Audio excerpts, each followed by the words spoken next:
Conceived in early 1990, the Magican campaign was supposed to be the spearhead of a massive summer promotion that the cola giant dubbed the Magic Summer of 1990. In a nutshell, the promotion involved hiding cash prizes ranging from $5 to $500, as well as some other goodies such as coupons for free Coke inside of 750,000 of the several hundred million cans of Coke that would be distributed during the summer. As part of the campaign, Coke created and patented a unique mechanism that, as soon as the can was opened, would eject the prize inside via a spring-loaded mechanism. Coke dubbed the cans Magic Cans. In order to ensure people didn't end up with waterlogged prizes, the part of the can containing the aforementioned mechanism was sealed off, and the reservoir that was left was filled with chlorinated water to make the weight of the can approximate the same as a normal full can of Coca-Cola. As a final precaution in case of leaks, Coke added ammonium sulfate, think a rotten egg smell a la a stink bomb, to the water in the reservoir so that if it did leak, customers would smell the noxious odor and wouldn't drink it. Like that time the company tried to sell bottled tap water to the British public that Coca-Cola insinuated was filled with semen, problems began to arise before the promotion ever started. The first negative press surrounding the campaign came from the fact that Coca-Cola decided to announce it by mailing out sample Magic cans to journalists in March of that year. Remember, these cans contained as much as $500 in cash or vouchers for free Coke, so it wasn't long before some journalists began questioning the ethics of sending what essentially amounted to under-the-table cash to members of the media in exchange for reviews and publicity. Unperturbed, Coke went right ahead and began entering Magic cans into circulation a few weeks later, with the massive campaign blitz officially starting on the 7th of May. Pre-campaign promotions also involved circulating paper cups with prize stickers on them at various fast food chains and giving away free tickets to see New Kids on the Block, who Coke spent a pretty penny sponsoring to perform a string of concerts throughout the summer. And just in case you forgot, New Kids on the Block, yes, this campaign was happening in the 1990s. Almost immediately after the campaign began, Coke began receiving complaints from customers about defective Magic cans resulting in smelly, soggy pop-up prizes. Other Magic cans both leaked and had a faulty pop-up mechanism, resulting in complaints about the foul-smelling and foul-tasting liquid inside of regular Coke cans from customers who weren't aware of the campaign and actually tried to drink the stuff. As it turns out, Coke had failed to adequately test the Magic can mechanism, and as a result, an estimated 1% of well over 100,000 distributed at the time didn't work. They also inexplicably didn't mention the promotion anywhere on the cans themselves, which would have at least tipped people off about what was going on. The real nail in the coffin for the campaign came when news broke that a young boy called Zachary Gendron had supposedly been hospitalized after accidentally ingesting the liquid inside of a Magic can. Over the years, this aspect of the Magic can saga has been widely embellished, with various sources saying that young Zachary was rendered seriously ill or even killed by the noxious liquid. In reality, Zach was never in any danger. The water inside of Magic cans, though foul-smelling, was perfectly harmless, containing less chlorine per ounce than the concentration found in a typical swimming pool. Further, contemporary news reports indicated Zachary did not actually swallow the noxious liquid, but immediately spit it out. As for his widely reported hospitalization, this was sort of true, but not because there was anything wrong with him. You see, Zach's parents weren't aware of the Magic can promotion, and when their son spit out the drink and complained that his Coke smelled and tasted bad, they took a look. What they found was indeed a stinky liquid that contained some foreign object inside. Zach had received one of the aforementioned faulty cans that both leaked and had a failure in the spring-loaded mechanism. His mother, Robin, later stated, "Knowing nothing about the promotion, we thought it might be a case of product tampering, so they rushed their son to the hospital and called the police." Zach was quickly discharged when knowledge of the campaign came to light, and the police discovered that the suspicious foreign object in the can was a $5 bill. According to news reports, Zach was more worried about losing his $5, his mother wanted to frame it, but ultimately gave it to him when he objected, than he was about the liquid in the can. However, the damage was done, as things like child hospitalized after drinking from a can of Coke more at 11 makes for a better news bite than worried parents take child to hospital, child completely fine. Rumors quickly spread that some cans of Coke contained a deadly substance that had killed at least one child. Coke entered damage control mode and paid for full-size advertisements in 50 major newspapers, as well as airtime on most major networks, alerting the public that a negligible number of cans were defective and contained water that smelled noxious but were otherwise completely harmless. Removing the 120,000 or so Magicans that were already on the shelves was impossible because the Magicans were indistinguishable from normal cans of Coke, not marked with any special serial number or the like. A week later, faced with ever-growing negative publicity and the rumor mill churning out outlandish stories akin to those often spread about on Halloween. You can see our video, Has Anyone Ever Actually Poisoned or Put Razor Blades or Needles in Halloween Candy, for more on that. Coke quietly ended the Summer of Magic promotion just 3 weeks after the campaign they'd invested $100 million in had started. To rub salt in the open wound, Coke's eternal rival Pepsi launched a nearly identical campaign soon after, only instead of stuffing cans full of a water that smelled like it came from the sewer and a complicated mechanism that held physical money, Pepsi released cool cans that had a number printed on the bottom inside that customers could quote to a toll-free number to see if they'd won a prize. Besides being much simpler and cheaper to implement, such campaigns often see most prizes unclaimed, allowing the company to promise much bigger prizes than they have to deliver. So Pepsi won, Coke nil, at least on the surface. You see, as with the fiasco of Coke trying to get rid of its original flavor in favor of new Coke, which we'll get to in the bonus facts in just a bit, this all ended up working out for the company, despite the negative press. Coke sales during the 3 weeks of the controversial campaign spiked to record levels at the time. Apparently, the saying, "there's no such thing as bad publicity," really is true. And now for a bonus fact. Ever wonder why Coca-Cola, arguably the most popular drink brand in the world, in the late 20th century decided to stop selling its #1 product, Coca-Cola, and instead give people a completely different product in its place? Well, want to know more? Now, before we get into the real reason for torpedoing their best-selling product, let us debunk the conspiracy theory that Coca-Cola was trying to swindle people into accepting high-fructose corn syrup over sugar in their drink by pulling the new Coke stunt. The truth of the matter is that already allowed bottlers to use high-fructose corn syrup in Coke for about 5 years before they introduced new Coke, before they even thought up the idea to make new Coke. Most made the switch pretty quickly because of the drastic cost savings. Initially, Coca-Cola allowed a 50% corn syrup substitution, and by about 6 months before the introduction of new Coke, nearly every major bottler of Coca-Cola was using 100% high-fructose corn syrup rather than sugar or a mixture of the two. So those who claimed they could taste the difference because of the high-fructose corn syrup after the return of the old Coca-Cola actually had already been drinking it with high-fructose corn syrup in most cases long before new Coke came around. Now, funnily enough, Coca-Cola did consider not announcing that they were switching to new Coke, with a plan to just very gradually change the flavor. But they ended up deciding that this was too risky, because if someone noticed, it might become a huge news story and hurt sales from the bad publicity of trying to trick their customers. So what really was the motivation for switching to new Coke and killing their world-famous previous product? Coke had steadily been losing ground to Pepsi, and by the early 1980s, taste tests done by Coca-Cola and Pepsi showed that most people preferred Pepsi over Coke. Further, if not for Coke's exclusive contracts with many restaurants and vending machine vendors, Pepsi would have been drastically outselling Coke, as it was in supermarkets and other locations where people had a choice. Coca-Cola thus set about changing their formula to come up with something that people would prefer over the original Coke and Pepsi. Specifically, they created new Coke based on their Diet Coke formula.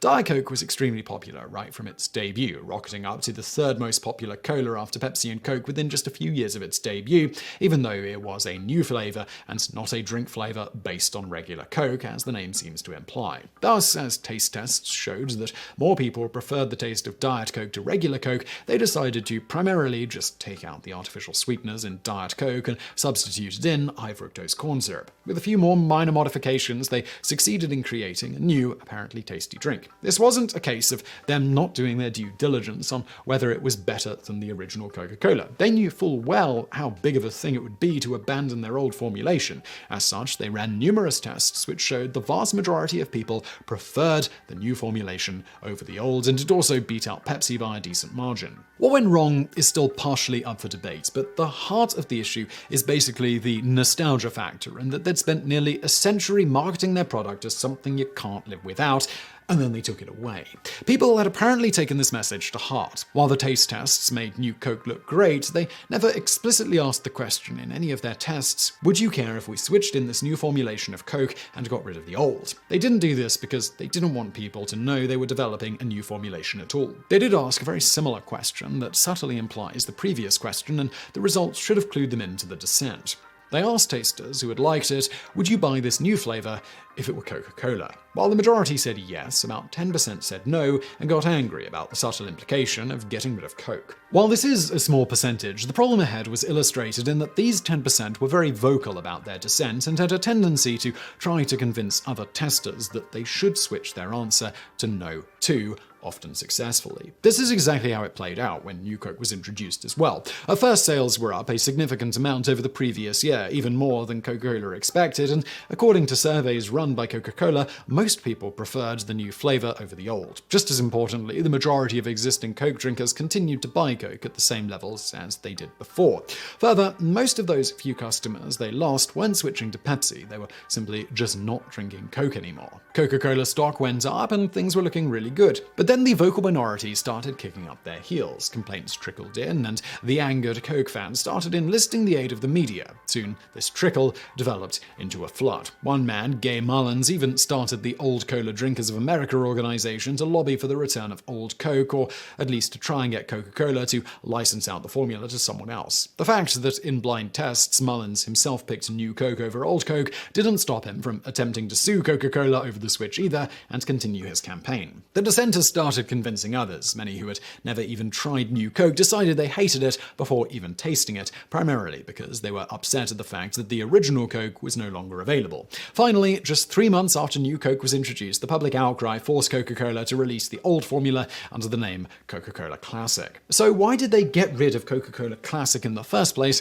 rather than just introducing New Coke as a separate drink right off the bat? There were a few reasons, but the big one was because the market for cola drinkers at the time was shrinking fast, and by introducing another Coke substitute, having introduced Diet Coke in 1982, they feared, rightly so, it would split the market for their product, with many people who would have drunk Coca-Cola Classic now drinking New Coke. This would allow Pepsi to take the top spot by a good margin, allowing Pepsi to not only claim taste tests showed people preferred Pepsi, but also to boast about how Pepsi was the most popular soft drink in the world. Coca-Cola was unwilling to give this marketing advantage to Pepsi, so decided to get rid of the original Coke in favor of New Coke. After all, every test they ran showed people preferred the new formulation anyway, so what could go wrong? Despite the switch not working out the way they had hoped, it did end amazingly well. After this fiasco, Coca-Cola Classic, instead of continuing its steady decline, began to take back market share over both Pepsi and New Coke. This was despite the fact that when people were blind taste tested, they almost universally picked both New Coke and Pepsi as better tasting than Coca-Cola Classic, although some hypothesized that the taste tests here are flawed because they only gave people small sips. Thus, the sweeter tasting Pepsi and New Coke would perform better, whereas when drunk normally might be too sweet, and so Coca-Cola would win in these cases. Those who hypothesized this as the reason for Coke losing out in the taste tests tend to state that Pepsi's steady rise before this fiasco was not due to superior taste, but from their superior marketing, particularly to youth. Whatever the case, while the whole thing was a fiasco that nearly sunk the company initially, within 6 months of the return of Classic Coke, Coca-Cola sales had risen at double the rate of Pepsi, and it continued to climb. Thus, the blunder ultimately was a huge part of why Coca-Cola was able to re-establish itself as the most popular cola in the world. Sometimes doing something stupid can really pay off, as Coca-Cola's marketing team has proven over and over again.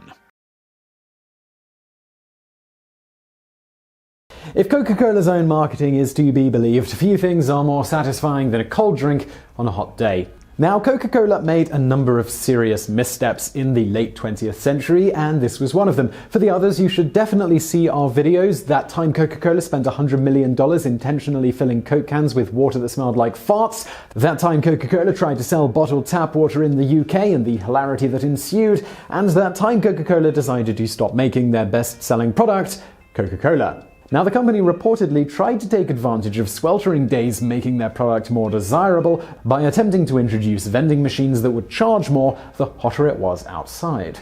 The genesis of this story can be traced back to an otherwise mundane interview given by the short-lived and wildly unsuccessful Coca-Cola CEO Doug Ivester in 1999 to the Brazilian magazine Veja. During the interview, Ivester opined that Coca-Cola is a product whose utility varies from moment to moment. He sagely explained that demand for ice-cold Coca-Cola spiked during especially hot weather and during certain events. Ivester then reasoned that in such a situation, it is fair Coca-Cola should be more expensive, while no doubt simultaneously devouring his own foot and grabbing a shovel and digging himself into a giant hole. When asked how Coca-Cola as a company plans to take advantage of the amazing revelation that hot weather inexplicably also coincided with an increased demand for cold drinks, Ivester stated that they'd been developing a new line of vending machine that exploited this fact. Specifically, Ivester explained that Coca-Cola had been experimenting with vending machines that contained a thermostat and simple software that would raise the price of the products within the machine once a certain temperature threshold had been reached. As Ivester himself would correctly point out during the interview, neither the technology nor the idea of raising the price of a product in times of great demand was a new concept, noting in regards to the latter that the machine will simply make this process automatic. Early media reactions to Ivester's comments were relatively muted. The New York Times, for example, mused that the idea was merely a natural extension of the concept of supply and demand, and that the advent of affordable computer chips could make the endeavor impossibly lucrative if handled correctly. The paper also pointed out that while, yes, the concept might seem unfair to a thirsty person, variable pricing had already been the norm for other industries, most notably airlines, for many years at this point. Indeed, such variable pricing can be seen when we buy from restaurants, car dealerships, power companies, hotels, grocery and clothing stores, online retailers such as Amazon, etc. Now, of course, the variable pricing is generally presented in such a way as to potentially save customers money, even though in many cases that really just implies that the original price was more than needed to make a reasonable profit, or with prices on other items set high enough to make up for the lower price of a loss leader product. On top of media reports mostly being indifferent to the potential change, Coca-Cola stockholders were reportedly initially very happy to hear that the company had developed technology that would squeeze as much profit out of customers as possible. As stock analyst Bill Pecorillo noted, vending machines are already the most profitable channel for the beverage companies, so any effort to get higher profits when demand is higher obviously can enhance the profitability of the system further.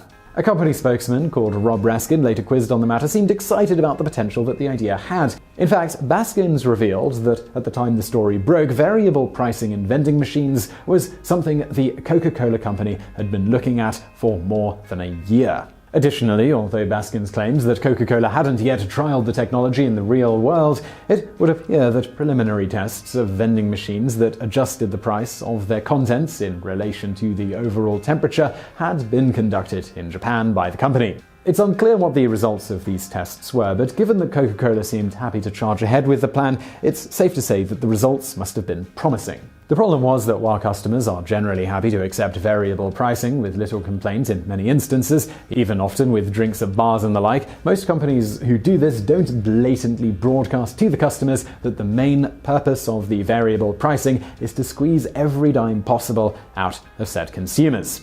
Instead, these sorts of variable pricing schemes are generally presented as a benefit to the customers, even though the underlying goal is always to maximize profits. For example, hotels don't advertise that they raise prices during peak times, they instead pitch it as lowering them in the off-season. Or as David Leonhardt of the New York Times notes of supermarket variable pricing, the supermarkets used sales on those goods to bring customers in their doors. They made the bulk of their profit from the other items the people bought while in the store. So even if the final bill was the same as it would have been if the beer had been marked up, shoppers could walk out with both the items they wanted and the sense that they were treated fairly.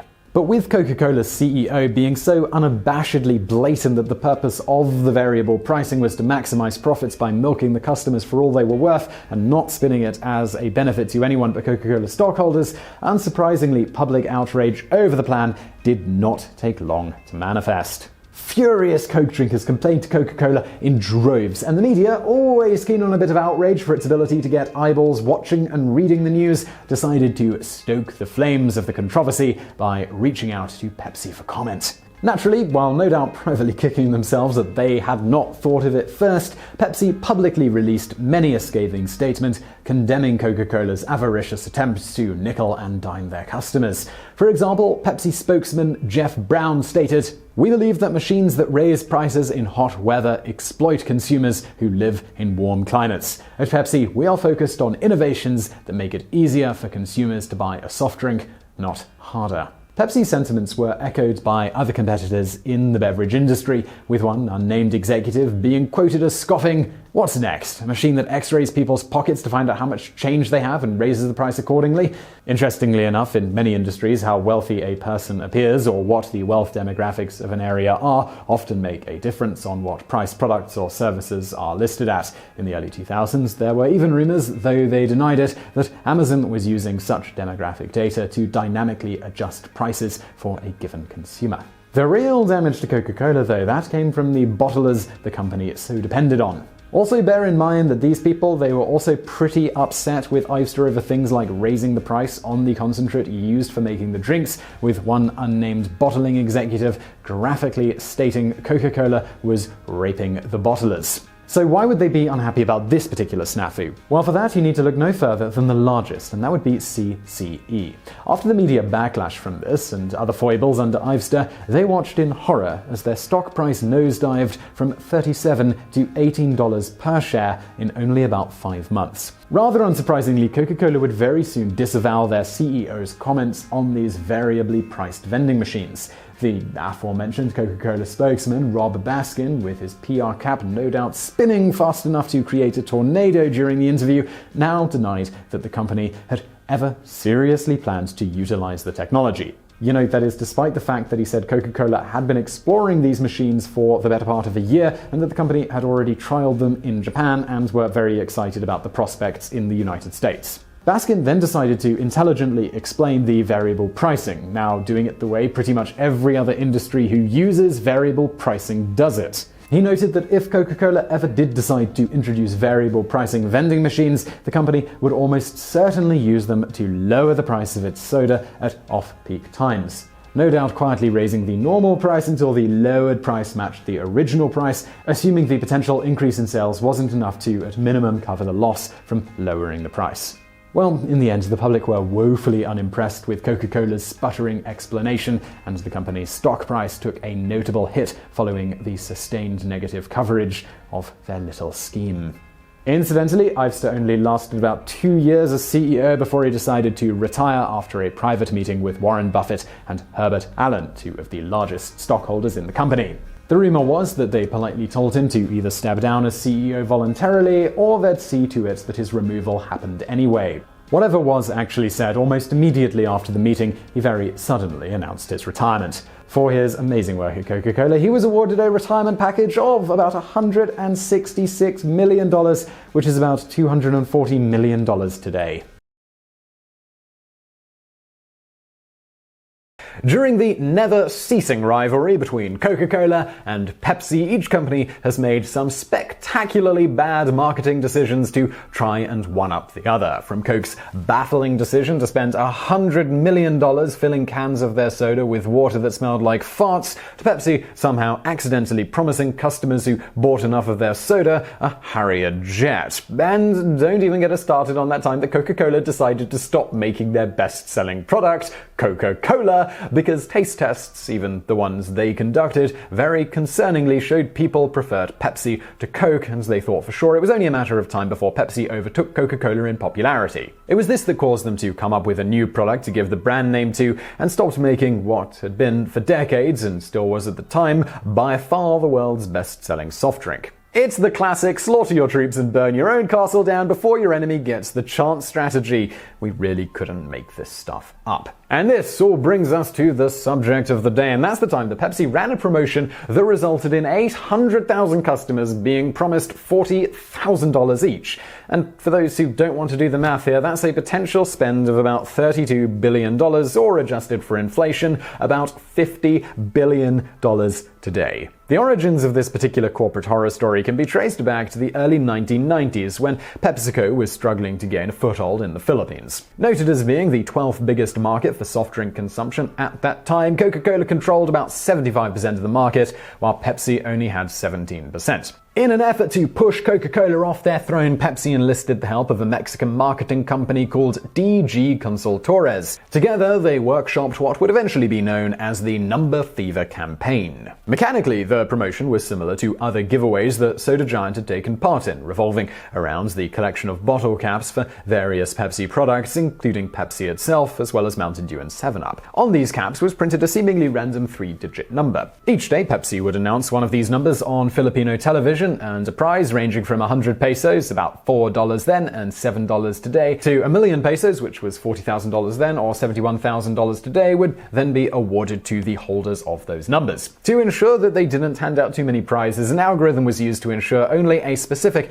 amount of winning bottle caps were printed. This algorithm was tweaked such that the entire spend for the prizes on the campaign would not exceed around $2 million. To add an air of pomp and circumstance to the whole ordeal, the winning numbers were stored in a fancy bank vault and delivered to a designated TV studio, specifically Channel 2 News in Manila, every day, though as the promotion grew, other stations picked it up as well. Officially launched in the opening months of 1992, the promotion was a hit and saw sales of Pepsi products spike by 40% in the region, almost overnight. In terms of raw market share, at its peak, the additional sales helped Pepsi capture a further 9% of the Filipino soda market. In the end, an estimated 31 million Filipinos bought a promotional Pepsi product during the time of the promotion, a number for the curious that amounted to roughly half of the country's population at that time. Speaking of grand prize winners, to ensure that they had complete control over how many people won it, Pepsi handed down a list of forbidden numbers to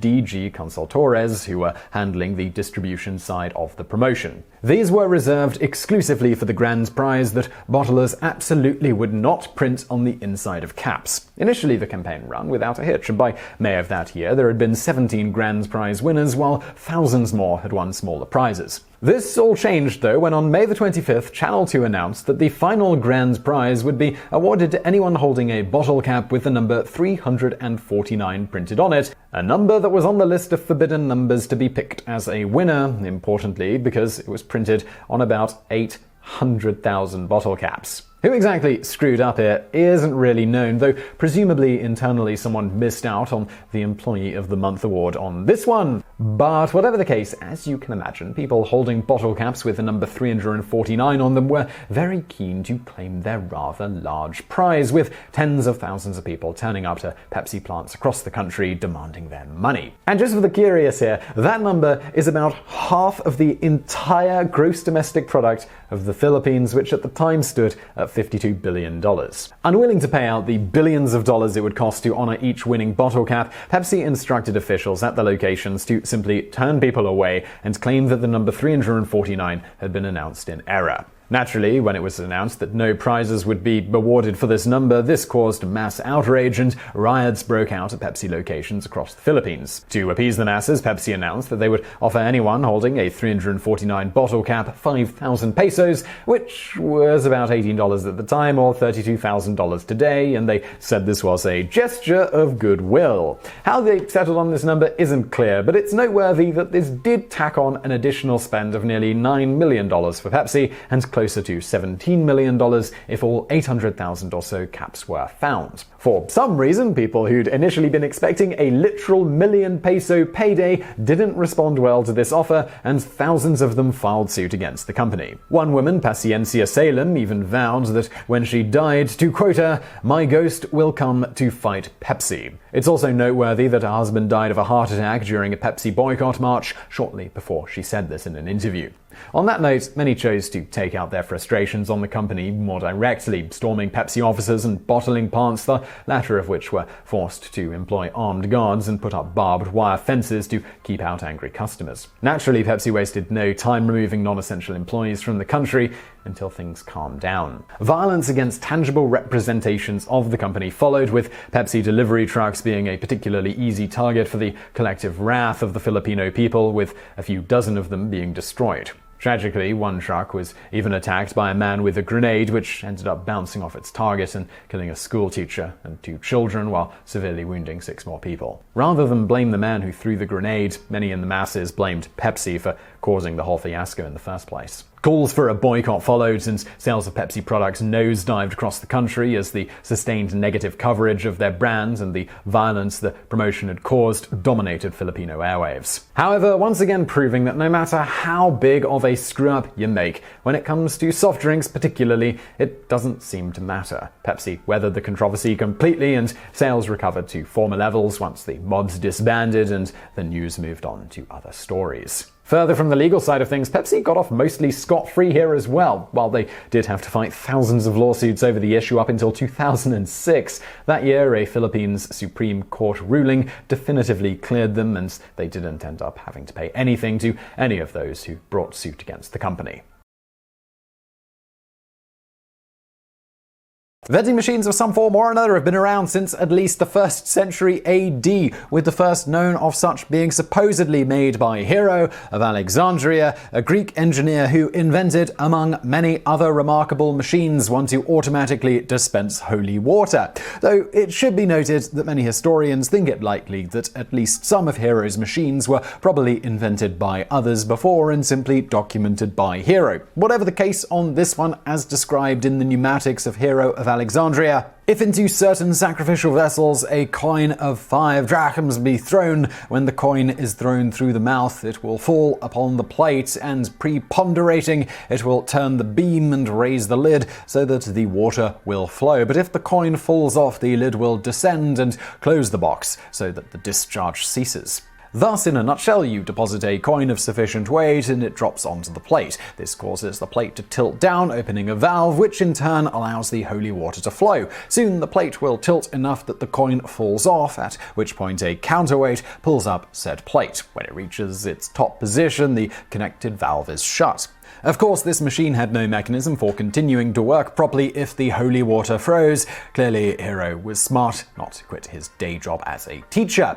Moving swiftly on to relatively modern times, vending machines of a variety of types began popping up more and more over the centuries, with an explosion in popularity occurring during the 19th century. For example, by the 1890s, the German chocolate maker Stollwerk was operating a network of close to 15,000 vending machines that dispensed their chocolate. Around the early 20th century, selling beverages in vending machines became just as ubiquitous, though not storing bottled drinks at first, instead simply dispensing water and the like from some form of fountain. Notably here, many of these early fountains did not provide cups other than a single common container. Naturally, this metal can be shared by everyone who used a drinking fountain, whether of the vending machine variety or whether it was free for public use, which was eventually deemed less than sanitary. Indeed, so much was this the case that some regions began banning them. In an attempt to find a solution to the problem, lawyer Lawrence Lullian envisioned a disposable paper cup that could be dispensed for a penny, about 29 cents today, via a specially designed vending machine. And so it was that the American Water Supply Company of New England was founded in 1908,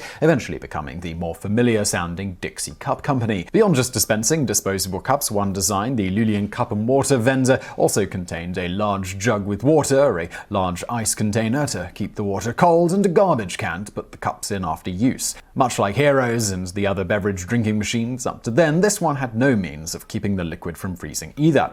This finally brings us to slightly more modern times. Ubiquitous today, with Japan having the highest number of vending machines per capita at just under 6 million, or about one vending machine for every 22 people, one of the most popular vending machines is the kind that dispenses life-giving water-based products. For some odd reason, many of these are placed in that eerie region that exists outside of our mother's basements, known as out of doors. This area, which exists in a region that has no solid barriers between you and the never-ending void of space, occasionally gets cold, we're told, despite the silent glowing orb in the sky that's watching, judging, and showering us in ionizing radiation in all its efforts to destroy us. While you might think surely these modern outdoor units which exist in such a deadly environment must have some sort of dedicated heating mechanism inside, it turns out this isn't always the case, even in relatively frigid areas. To be clear here, the varieties of designs of vending machine out there are immense, but it turns out that the tiny bit of heat given off by the internal evaporator fan and circuitry is, in many climates, sufficient to keep any drinks inside from freezing.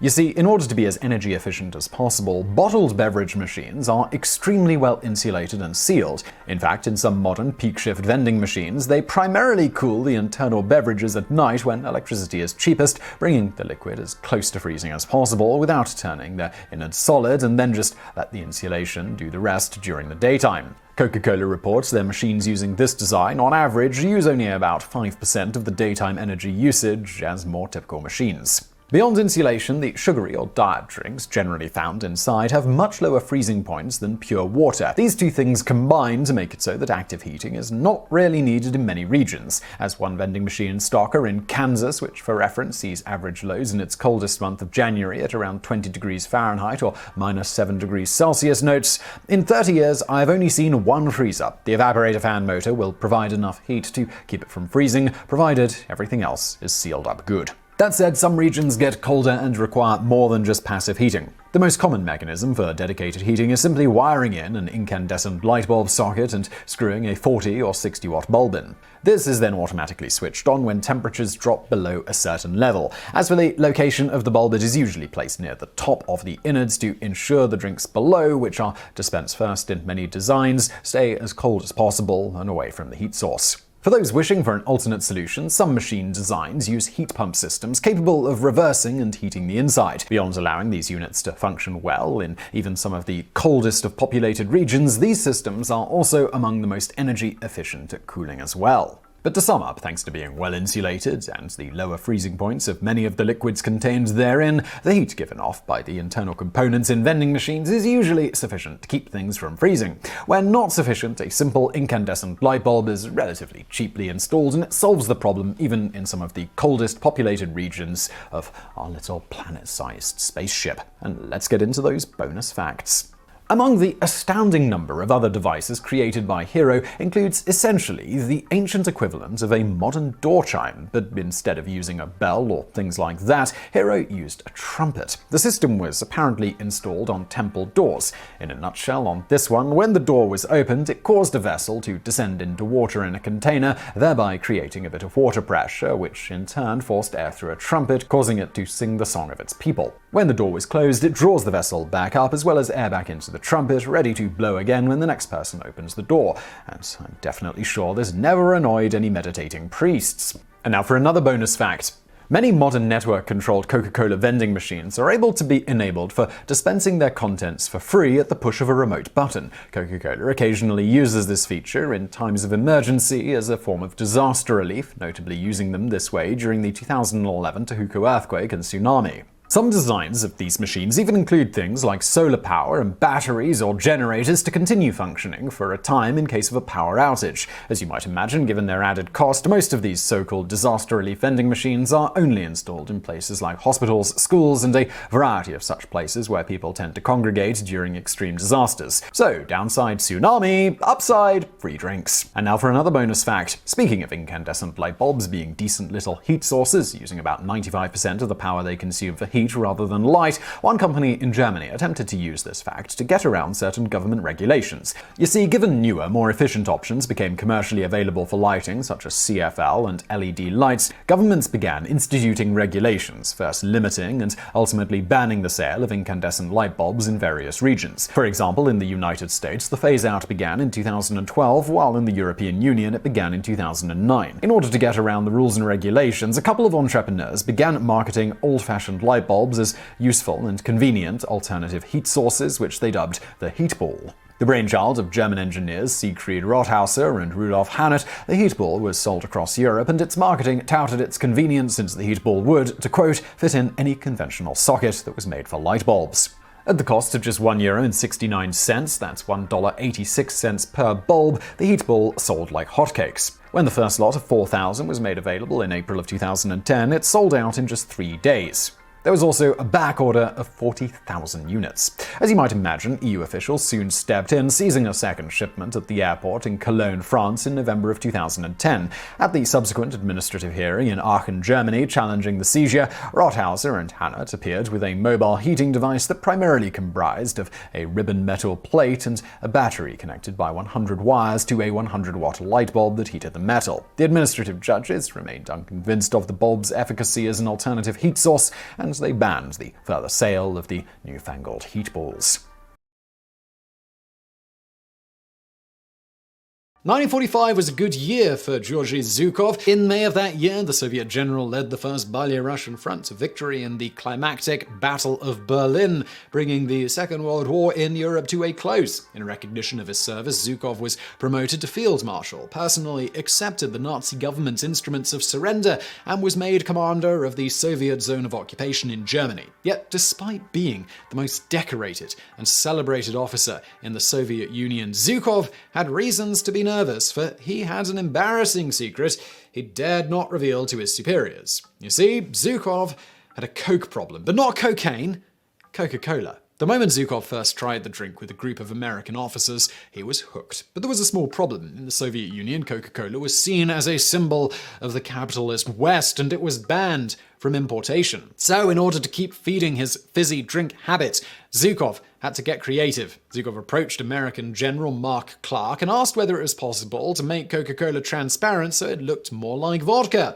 Clark passed the message to President Harry Truman, who in turn contacted James Farley, chairman of the Coca-Cola Export Corporation, who confirmed that Zhukov's request was indeed feasible. The classic reddish-brown tint of Coca-Cola comes from caramel coloring, and removing this from the recipe, said Farley, would have a negligible impact on the flavor. So it was that in 1946, a Coca-Cola bottling plant in Austria delivered the first 50-case consignment of colorless Best Svetnaya Coca-Cola, or White Coke, directly to Marshal Zhukov. The drink even came packaged in special straight-walled bottles with the Soviet Red Star printed on the cap to make it look even more like vodka. Under this guise, Zhukov was able to enjoy his beloved American sugar water under his superiors' noses until his death in 1974. But by that time, Western soda had finally penetrated the Soviet market, though not in the form of Coca-Cola, but rather Pepsi. The story of how Pepsi came to the USSR begins at the 1959 US National Exhibition,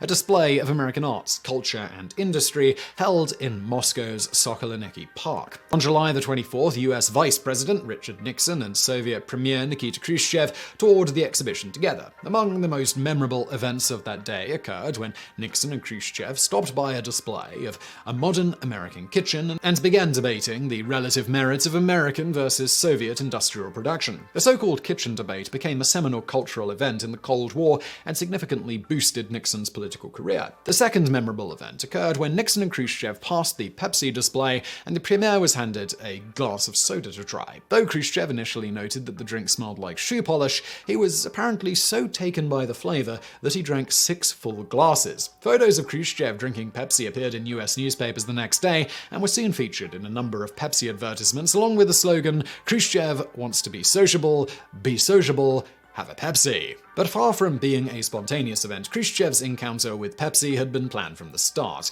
After Coca-Cola chose not to attend the Moscow exhibition, the head of Pepsi's internal division, Donald Kendall, spotted an opportunity to gain a foothold in Russia. His superiors were skeptical, however, so on July the 23rd, Kendall approached Vice President Nixon and asked him to bring Khrushchev by the Pepsi display when they toured the exhibition the next day. Indeed, it was Kendall himself who put the first glass of Pepsi in the Soviet premier's hands. Amazingly, the stunt worked and negotiations began almost immediately to set up a Pepsi bottling plant in the Soviet Union. As for scoring this unprecedented coup in 1965, Kendall was made CEO of Pepsi. Negotiations took more than a decade, but finally, in 1974, the first Soviet Pepsi bottling plant opened at Novosibirsk in 1974. One of the main difficulties in hammering out the deal was that the Russian ruble was a closed currency and could not be exchanged for American dollars. Instead, Pepsi and the Soviet Union resorted to barter, with Pepsi providing bottling equipment and drink syrup in exchange for the exclusive US distribution rights to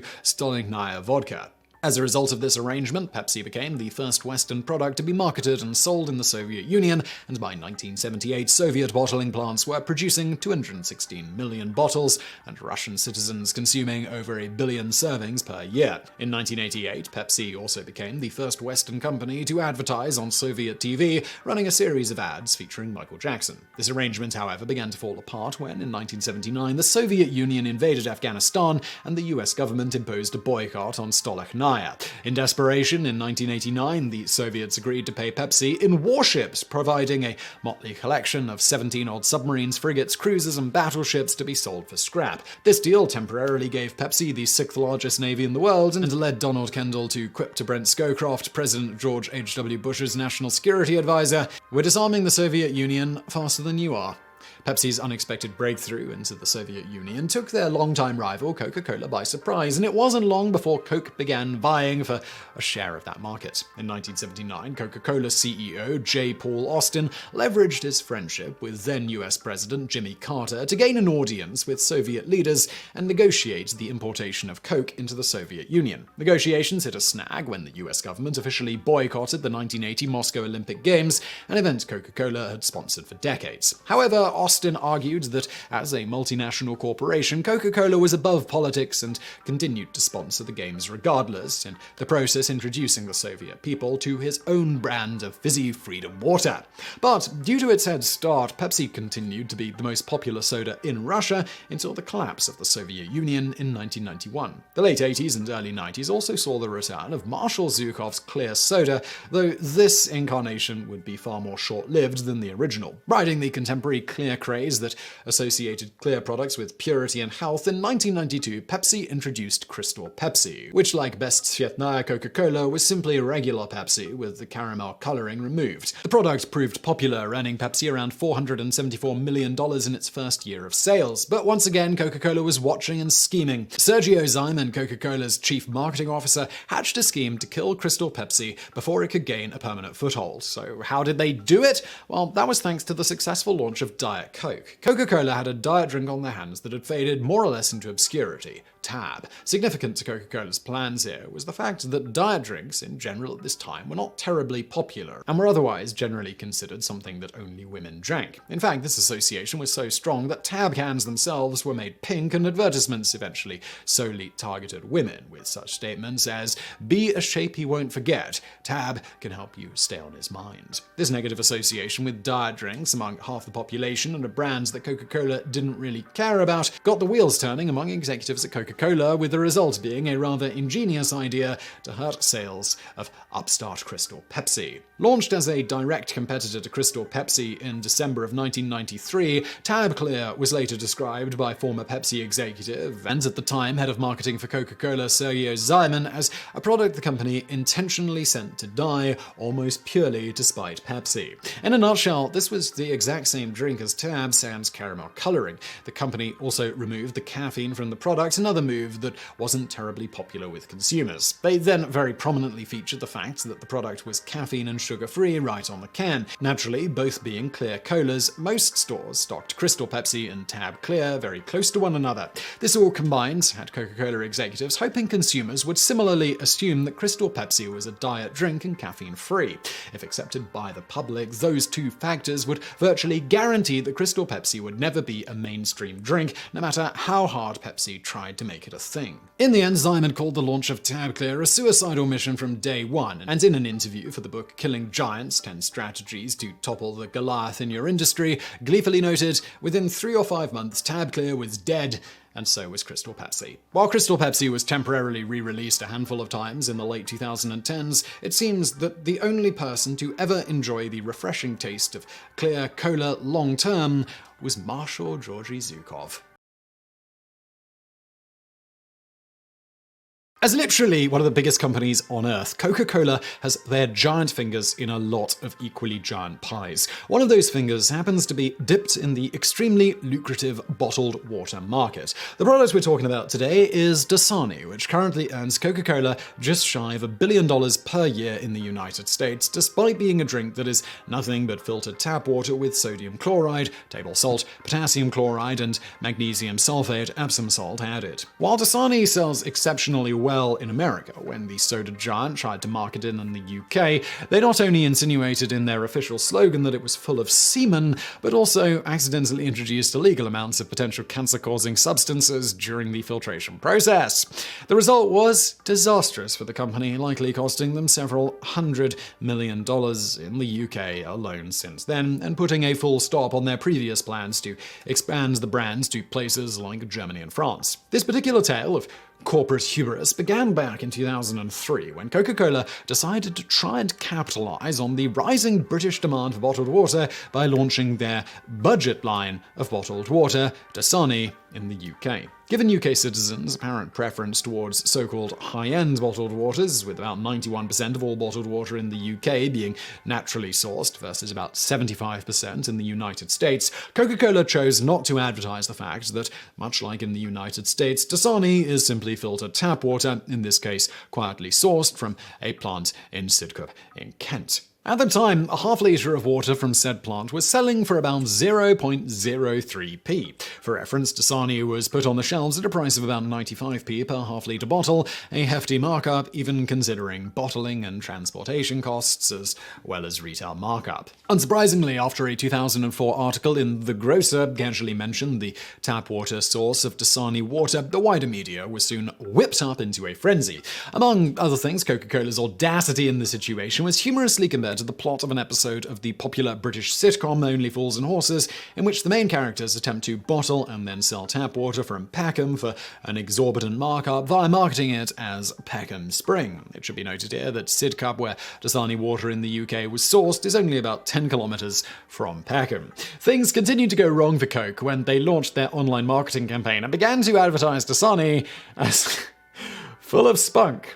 Bottled spunk, and that you can't live without spunk, causing even more widespread mockery from the public and the media. You see, in the UK, spunk is slang for semen. This was even more humorous given that many of the advertising images featured models who apparently never learned to drink water properly, splashing Dasani all over their faces.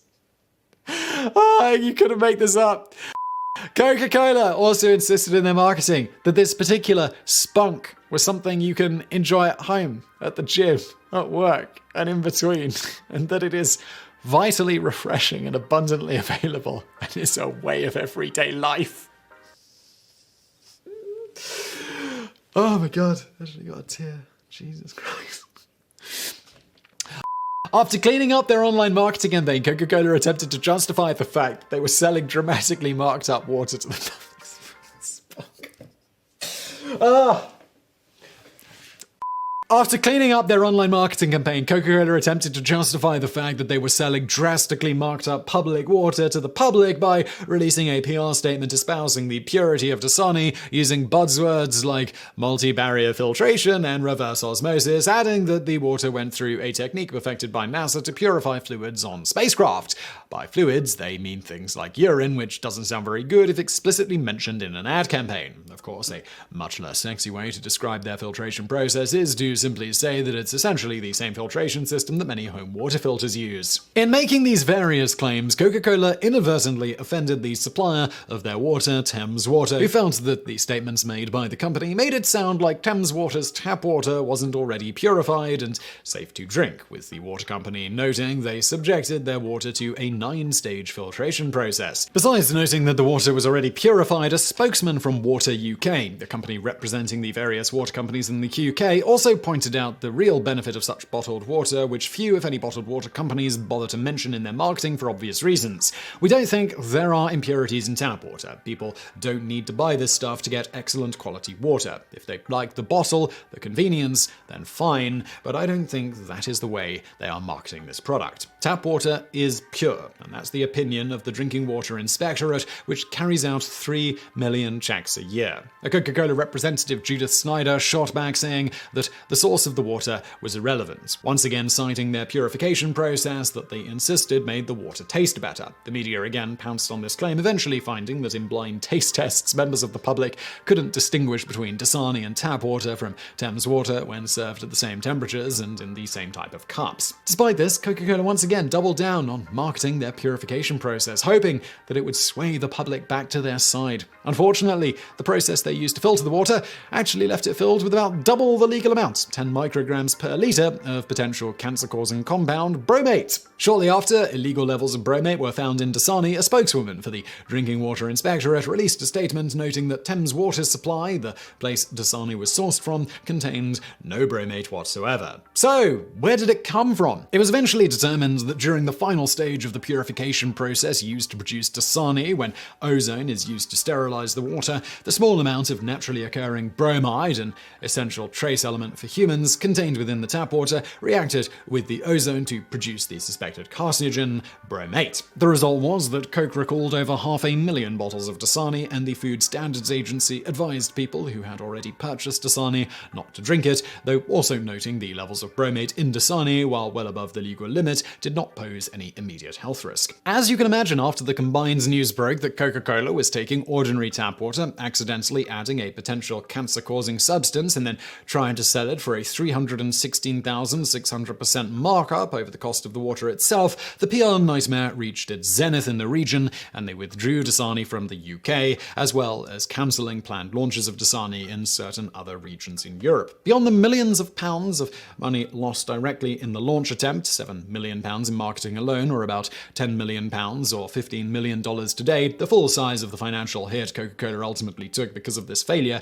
isn't clear. But given that the bottled water industry is currently sitting at gross sales of £2.5 billion, $3.6 billion in the UK, up from £1.2 billion in 2004, which adjusted for inflation is £1.7 billion today, and that Dasani, thanks to its relative cheapness compared to many other bottled waters, is currently pulling in just shy of $1 billion per year in the United States, about 1/8 of the total bottled water market in the United States, and the largest piece of the pie of any single brand, it's safe to say that in the 12 years since the disastrous product launch, Coca-Cola has lost out on at least hundreds of millions of dollars, if not billions, when looking at the expanded European market, at least when talking about Dasani sales. But don't feel too bad for the company, because beyond purchasing such UK-based bottled water companies as Abbey Well in 2008, about a decade after the failed launch of Dasani in the UK, they successfully managed to launch one of their many other water brands, Glasso Smart Water, in the region. This is a product that in 2015 earned Coca-Cola a cool $700 million in the United States alone, though it's still lagging well behind Dasani sales there. Unlike Dasani, which is always sourced from public water supplies, Glasso Smart Water is sourced from spring water, which means it must come from a single, non-polluted groundwater source, i.e. a well. In this case, after the water is pumped from the ground, it's filtered using a vapor-distilled process, essentially evaporating the water, then condensing it and adding some electrolytes for flavor because, well, most people don't really like the flavor of pure distilled water, among other potential downsides to drinking such water exclusively. Thanks to better marketing, avoiding implying that their product was full of semen, branding, the name of the product seeming to imply that it comes from a glacier, but in fact glaço is just French for ice, and being implied as a smart purchase, and avoiding adding ingredients that potentially contribute to customers getting cancer, the launch of Glasso Smart Water in the UK was a smashing success. So, few companies have a rival as fierce and as long-standing as PepsiCo and Coca-Cola. In their never-ending battle for soda market dominance, each company has gone to some spectacular lengths to screw over the other. Arguably, the most fiendishly genius move of all time was made by Coca-Cola in the early 1990s, a move which basically involved intentionally releasing a terrible product purely to try and screw over by association a similar product released by Pepsi. The genesis for this tale began in the early 1990s, during what is referred to in the marketing world as the clear craze. In a nutshell, for whatever reason, many companies began releasing clear versions of their products, using marketing buzzwords like pure and clean to advertise them to the general public. A company recognized as the industry leader in this regard was the soap giant Ivory, who, among other things, released a clear version of their dish soap in the early 1990s. Ivory Clear was advertised with rather questionably accurate slogans like "Ivory attacks the grease, not the natural oils in your skin." The idea of clear products was quickly used in a diverse and eclectic range of products, including Zima Clear Malt, a clear citrus beer, Menon Crystal Clean deodorant, and perhaps most bizarre bizarrely of all, Amoco Crystal Clear Gasoline. As you might have guessed, given the lack of ubiquitous see-through products on your local supermarket shelves, most of these products either failed miserably or quietly faded into obscurity when the clear craze went full meta and disappeared. This brings us to Crystal Pepsi, which was devised by then COO of PepsiCo, David Novak, in 1992. The soda was virtually identical in composition to their flagship product, sans the caramel coloring that's used to give so many sodas their distinctive brown hue. Novak's idea was to market the soda like other products released during the clear craze and hope consumers would equate it to being pure. Obviously, the thought behind this is that then people would think it was healthier compared to regular Pepsi.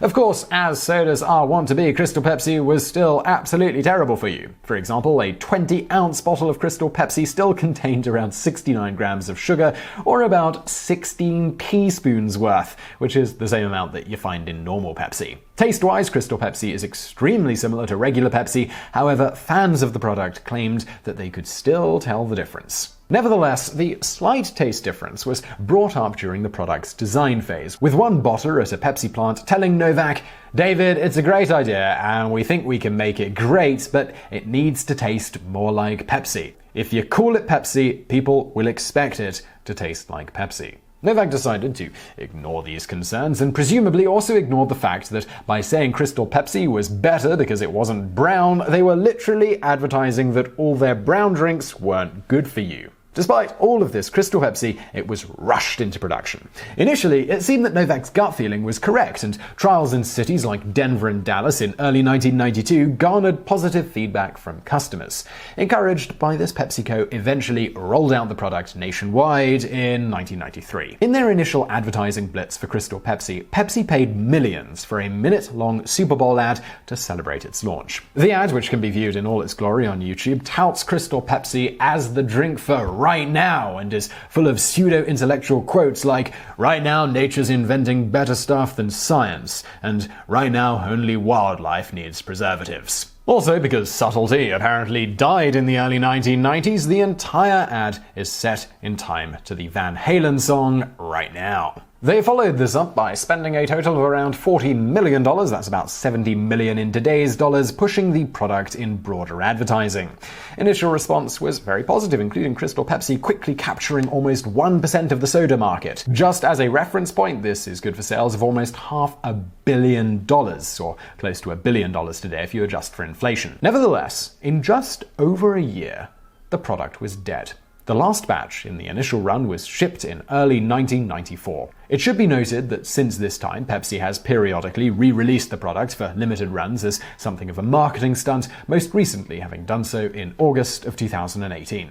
As to why the product flopped so spectacularly, this seems to center around basic human psychology. To begin with, it was noted that because the only other mainstream sodas out there that were clear were citrus-based, like 7-Up and Sprite, many consumers initially thought Crystal Pepsi must be the same type of drink. When they noted it tasted almost exactly like Pepsi, most simply went back to drinking the original brown version of the product. In essence here, Pepsi were going against a literal century-old association that cola should be brown. This is a real problem, as noted by marketing professor Carl Murray at the University of Alberta.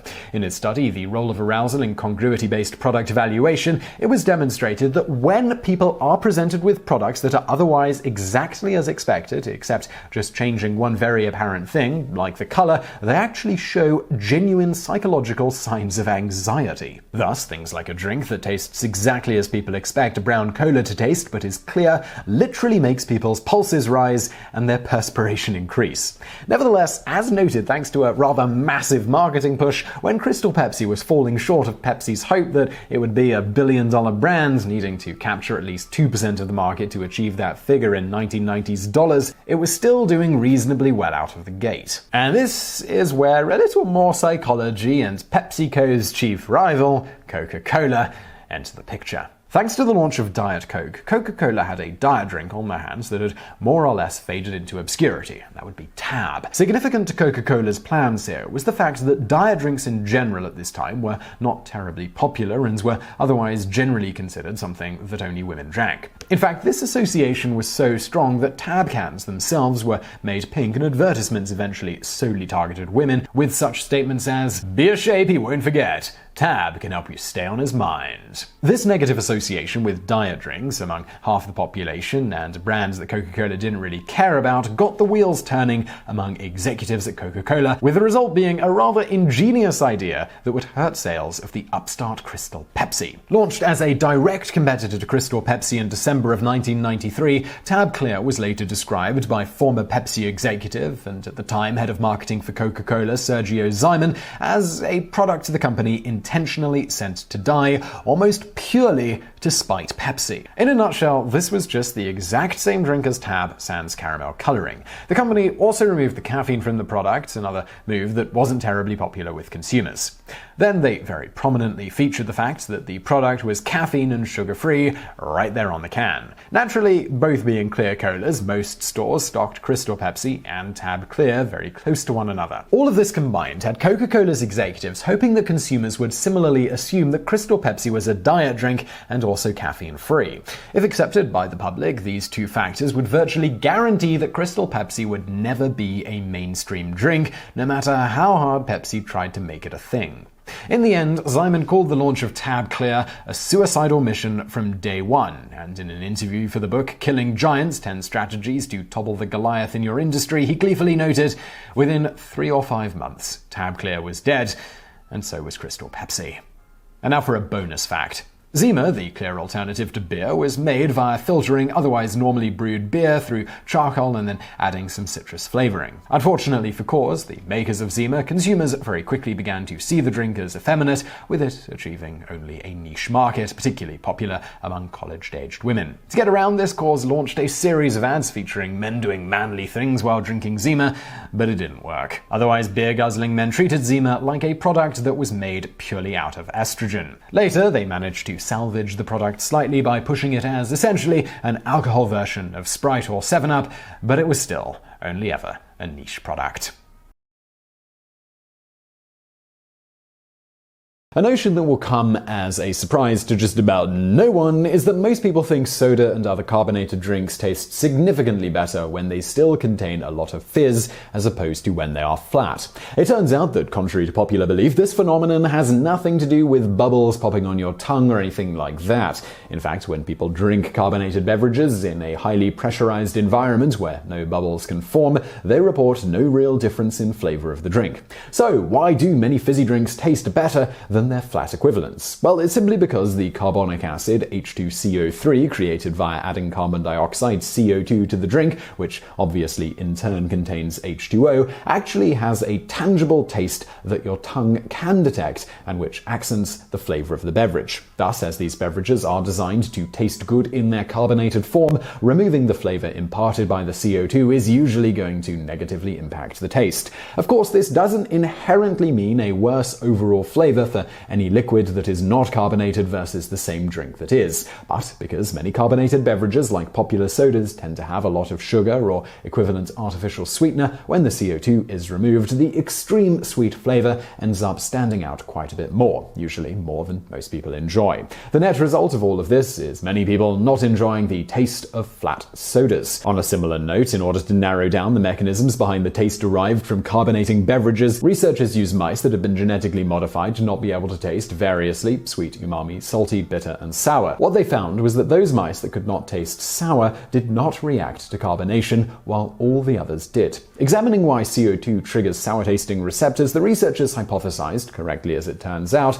that a special enzyme on the surface of sour-tasting cells, carbonic anhydrase 4, also known as CAR4, might be the culprit. Once again, experimenting on modified mice, this time removing only the CAR4 but not the entire sour-tasting cell, they found that gustatory responses to CO2 were severely reduced, but responses to other taste stimuli, including sour, were unaltered. And now for a bonus fact. While manufacturers put the same amount of CO2 in cans as bottles of soda, when placed in plastic, which is more permeable to CO2, the carbonation will dissipate relatively quickly over time. In fact, if stored in direct sunlight, in 3 months, soda in plastic can lose up to 15% of its carbonation. Cans of soda, on the other hand, can have their taste affected by bits of metal that are dissolved from the inner lining, and again, the warmer the container, the greater the effect. This is one of the reasons many people have preferences when drinking soda from glass versus plastic versus metal containers. In order to make a diet soda, or at least one people would popularly drink, a sugar substitute was needed. The first such artificial sweetener, saccharin, was discovered by accident. In the late 19th century, Konstantin Fahlberg, after a long day working at the lab of the famed chemist Ira Remsen in Baltimore, Maryland, was at home eating dinner when he picked up a roll and bit into it. The roll was incredibly sweet. Fahlberg continued with his meal, soon realizing it wasn't just the roll that was sweet, it was everything that his hand touched. He had quite literally brought his work home with him, with some compound from that day's experiments still being on his hands. So yes, the first non-toxic artificial sweetener was discovered because a scientist didn't wash his hands after getting chemicals all over him, not unlike how the effects of LSD were discovered, by the way. According to a statement that he made to the Baltimore Sun when he returned to his lab, he proceeded to taste the contents of every beaker and evaporating dish on the lab table. Luckily for me, none contained any corrosive or poisonous liquid. Finally, he discovered what had been on his hands, a substance from an overheated beaker in which O-sulfur benzoic acid had reacted with phosphorus chloride and ammonia, producing benzoic sulfonide. Fahlberg and Remsen jointly published a paper together describing the saccharin synthesis process, but neither of them initially really understood or knew the potential that it had for commercial use. Through the early 20th century, saccharin's popularity as a sugar substitute grew. It was cheap, it was easy to make, and very sweet, approximately 200 to 700 times sweeter than sugar, ounce for ounce. Plus, at least according to initial tests, it had no adverse side effects. In fact, doctors started prescribing saccharin as a catch-all treatment for things like headaches and nausea. However, it was not without its detractors. For instance, President Teddy Roosevelt had a row with the Department of Agriculture's head chemist, Dr. Harvey Washington Wiley, over saccharin. Wiley was staunchly against the substance, stating it was a coal tar product totally devoid of food value and extremely injurious to health. Roosevelt reportedly said of this, "Anyone who says saccharin is injurious to health is an idiot. Dr. Rixey, Roosevelt's personal physician, gives it to me every day." Needless to say, Wiley soon lost much of his credibility and, indeed, his job. Due to sugar rationing in both World War I and World War II, saccharin use increased, and it became a very common ingredient in various products in both the United States and Europe. However, by the 1950s, saccharin started declining in popularity. Research began indicating that large doses of saccharin led to bladder tumors and cancer in mice. Later, it was revealed that high pH levels that are found in mice, but not humans, reacted differently with saccharin than human body chemistry. Once the exact cause of the tumors was determined, exhaustive tests were done to see if the same thing was happening to primates. In the end, the results came up completely and overwhelmingly negative. Thanks to this, in 2000, saccharin was removed from the US's National Toxicology Program's list of substances that might cause cancer. The next year, both the state of California and the US Food and Drug Administration removed it from their list of cancer-causing substances. In 2010, the Environmental Protection Agency concurred, stating that saccharin is no longer considered a potential hazard to human health. But being a supposed cancer-causing agent was not the only issue with saccharin as a food substitute. It also left a metallic taste in people's mouths, leading to other sugar substitutes being developed. People still had a sweet tooth, they just didn't want the calories and other potential issues that come with sugar.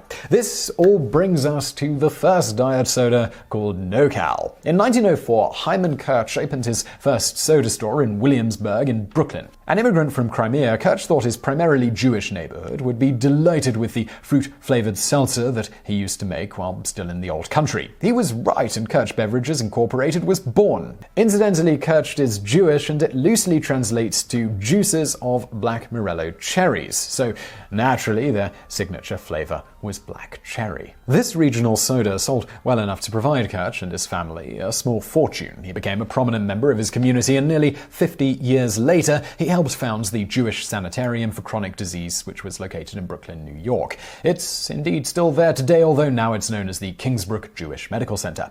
So, what does all of this have to do with diet soda? Well, while vice president at this institution, Kirsch noted that many of the patients at the Jewish sanitarium were diabetic. Considering he was a soda man, he wanted to provide a sweet treat for these patients by creating a beverage that was sugar-free. However, he didn't want to use saccharin to sweeten for the reasons previously mentioned. So, as explained in a New York Times article in 1953 about him and his son Morris, the two got together their own laboratories with Dr. S.S. Epstein, their research man, and explored the field of synthetic sweeteners. Saccharin and other chemical sweeteners left a metallic aftertaste. Then, from a commercial laboratory, they got cyclamate calcium, and no-cal was accepted by the diabetic and those with cardiovascular illnesses who could no longer tolerate salts in the sanitarium. And with that, no-cal, of course meaning no calories, was born. At first, they only offered a mild ginger ale flavor and sold it at diabetic counters. Soon, they realized it wasn't just diabetics who were buying the soda, but people who wanted a tasty carbonated beverage, but none of the calories that normally go with it. They initially diversified to 2 other flavors, root beer and their traditional black cherry, and then later added lime, cola, and chocolate flavors. They started marketing it to weight-conscious women, with ads featured a woman trying to zip up a skirt with the words, "Time to switch to no-cal, absolutely non-fattening." By the end of 1953, mere months after introducing the drink to diabetic patients, the soda was pacing for $5 million per year in sales, which is about $42 million today. Canada Dry was the next company to get involved in the diet soda craze. They put a no-calorie ginger ale on the market called Glamour, also pretty obviously aimed at women, in 1954. Between no-cal and Glamour, by 1957, over 120 million bottles of diet soda were being sold every year. In 1958, Royal Crown Cola got into the game and introduced Diet Right. As was the case initially with no-cal, the cola was aimed at diabetics and was sold at medical supply stores. 3 years later, in 1961, Diet Right appeared on Chicago grocery store shelves, and Diet Cola became a fad there. 1 year later, Diet Right was being sold across the country. The biggest soda companies, Coca-Cola and Pepsi, then rushed to develop their own Diet Colas. These were Coca-Cola's Tab and Pepsi's Patio Cola. By 1965, Diet Cola accounted for 15% of the entire soft drink market. With the major players now in the game, Kirsch's no-cal rapidly faded to nothing in market share, but not before starting a revolution in carbonated beverage drinks. And now for some bonus facts. Saccharin should technically be referred to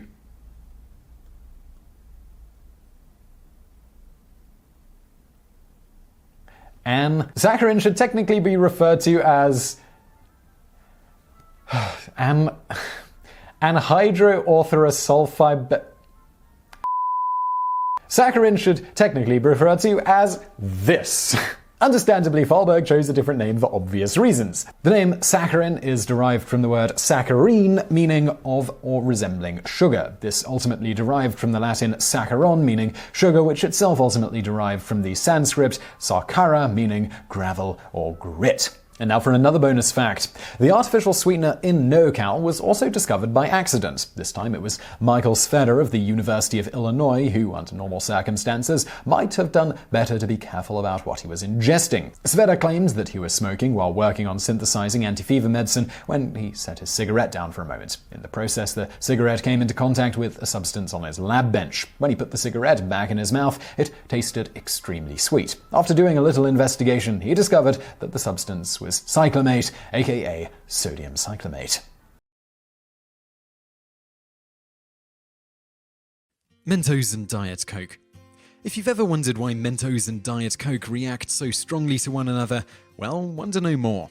To start, it should be noted that it's not just Diet Coke and Mentos that react. Other carbonated beverages will also readily respond to the addition of Mentos.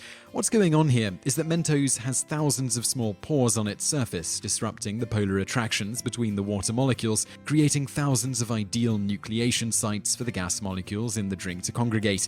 In non-sciencey terms, basically, the porous surface creates a lot of bubble growth sites, allowing the carbon dioxide bubbles to rapidly form on the surface of the Mentos. If you use a smooth-surfaced Mentos, you won't get nearly the reaction. The buoyancy of the bubbles and their growth in size will quickly cause the bubbles to leave the nucleation site and rise to the surface of the soda. Bubbles will continue to form on the porous surface, and the process will repeat, creating a nice, foamy result. In addition to that, the gum arabic and gelatin ingredients of the Mentos combined with the potassium benzoate, sugar, or potentially aspartame in diet sodas also help in this process. In these cases, the ingredients end up lowering the surface tension of the liquid, allowing for even more rapid bubble growth on the porous surface of the Mentos. Higher surface tension equals a more difficult environment for bubbles to form. For your reference, compounds like gum arabic that lower surface tension are called surfactants. As to why diet sodas like Diet Coke produce such a bigger reaction, it's because aspartame lowers the surface tension of the liquid much more than sugar or corn syrup will. You can also increase the effect by adding more surfactants to the soda before you add the Mentos, like adding a mixture of dishwasher soap and water. Another factor contributing to the size of the geyser is how rapidly the object causing the foaming sinks in the soda. The faster it sinks, the faster the reaction can happen, and faster reaction equals a bigger geyser. Slower reaction may release the same amount of foam overall, but also a much smaller geyser. This is another reason Mentos work so much better than other similar confectionaries. Mentos are fairly dense objects, and so tend to sink rapidly in the liquid. If you crush the Mentos so it doesn't sink at all, you won't get nearly the dramatic reaction. Yet another factor that can affect the size of the Mentos and Coke geyser is the temperature of the soda itself. The higher the temperature, the bigger the geyser, due to gases being less soluble in liquids with higher temperatures. So basically, they are more ready to escape the liquid, resulting in a faster reaction. Note that while caffeine is often cited as something that will increase the explosive reaction with the soda, this is not actually the case, at least not given the relatively small amount of caffeine found in a typical 2-liter bottle of soda, generally used for these sorts of Diet Coke and Mentos reactions. If you add enough caffeine, you will see a difference, but the levels required here to see a significant difference are on the order of the amount that would kill you if you actually consumed the beverage. You'll also sometimes read that the acidity of the soda is a major factor in the resulting geyser. This is not the case either. In fact, the acidity level of the Coke before and after the Mentos geyser does not change, negating the possibility of an acid-based reaction, though you can make such an acid-based reaction using baking soda. Bonus fact: while you'll sometimes hear in urban legends that people have died from drinking Coke and eating Mentos, to date there has not been a single documented instance of this ever happening. This is for two reasons. First, the act of drinking soda releases quite a bit of the carbonation in it, limiting the possible effect. Second, even if one did get a strong reaction to eating and drinking Mentos and Diet Coke at the same time, you'd likely just quickly vomit up the foam, which there would have been numerous recorded instances of. On a similar note, birds will not have their stomachs blow up if you feed them rice or Alka-Seltzer. The former of these two myths largely stems from church caretakers not wanting to have to clean up dried rice after weddings, a particularly lamentable task if it's raining, ultimately giving rise to a myth to explain why dried rice became banned, and the latter being spread about partially thanks to certain viral YouTube videos purporting to show birds blowing up after eating Alka-Seltzer. The videos, of course, were heavily doctored. So it's a fun fact that if you put a can of Coca-Cola into a pool of water, it will sink. However, if you put a can of Diet Coke into the same pool, it will float. Another fun fact, by the way, is that Coca-Cola was invented by a man seeking a cure for morphine addiction that he acquired during the Civil War, and he marketed Coca-Cola as that cure. In any event, initially, this floating problem may seem an odd one because both cans are exactly the same size and contain exactly the same amount of liquid. Of course, anyone who's ever taken a physics class at some point probably knows what makes a given object float in the first place. In the simplest possible sense, this is that an object will float provided it displaces an amount of liquid or sufficiently dense gas that weighs more than itself.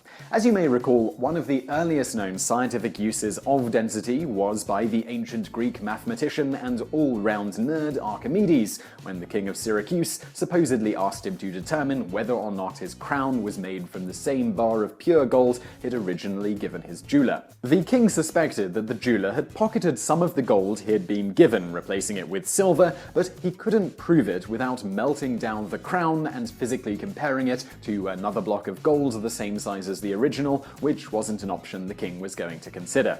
Eventually, Archimedes hatched a cunning plan to submerge the crown and measure the amount of water it displaced, and compare that to the amount of water displaced by an equal mass of pure gold. If the crown had been made with less dense materials than pure gold, including silver, it would displace more water than the gold bar.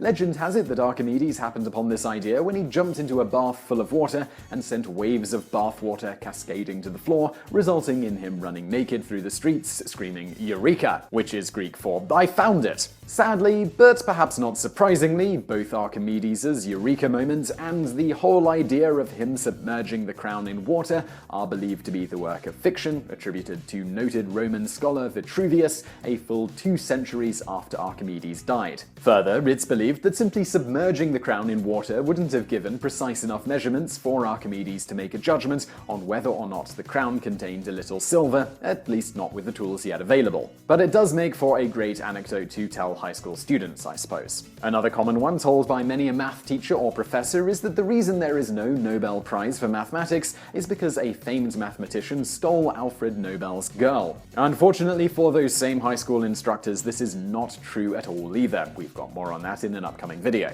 In any event, regarding the veracity of such tales, Archimedes' name ultimately would be forever linked with the idea of density and buoyancy after he wrote the following in his landmark piece on floating bodies. If a solid lighter than a fluid is forcibly immersed in it, the solid will be driven upwards by a force equal to the difference between its weight and the weight of the fluid displaced. Today, this idea is, of course, known as Archimedes' principle. Alright, so getting back to the cans of floating fizzy drinks.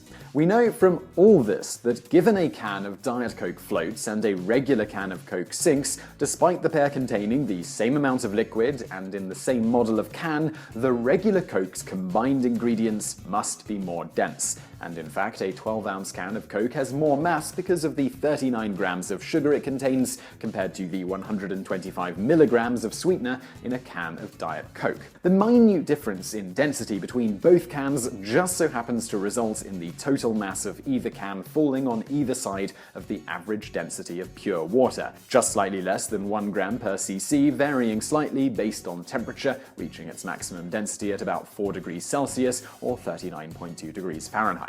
This all results in one can floating and the other sinking, and science teachers everywhere having a trick to show along with their often questionably accurate anecdotes. And now for a bonus fact. A better method Archimedes could have used with technology available in his day, which wouldn't have required extreme precision to solve the supposed crown problem, was later suggested by Galileo Galilei, namely compare the dry weight and the wet weight. More specifically, first balance the crown and the lump of gold on a scale in air. Next, do the same, but when submersed in water. If they don't balance the same, one contains something that the other doesn't. And now for another bonus fact. Another common science classroom anecdote is that Newton had an apple fall on his head, which inspired his so-called Eureka moment on how gravity worked. Surprisingly enough, this does have some truth to it, and you can see more on that in our video, Did Newton Really Have an Apple Fall on His Head?